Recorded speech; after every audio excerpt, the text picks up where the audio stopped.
जमहूरियत और गैर जमहूरियत वाली बात के दोनों पहलू हैं। देखिए, इन तरमीम आने से पहले हमें बताया यह गया कि अदलिया से मुतल्लक इन तरमीम आने से अदलिया बेहतर होगी।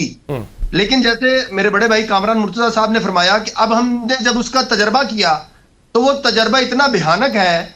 उमर दराज साहब, मैं रोज अदालतों में ये बात प्रैक्टिकली देखता हूं, इतना भयानक है कि शायद मैं अपनी जिंदगी में इससे ज्यादा बदतरीन अदलिया का दौर जो है वो ना देख सकूं कि इन तरामीम के खौफ की वजह से एक अदलिया जो है वो कानून के मुताबिक ऐसा हुक्म जारी नहीं करती जिसमें वाज़ेह तौर के ऊपर जो सीसीबी है उसने एक शहरी को उठाया और उठा के बगैर ट्रायल के कत्ल कर दिया।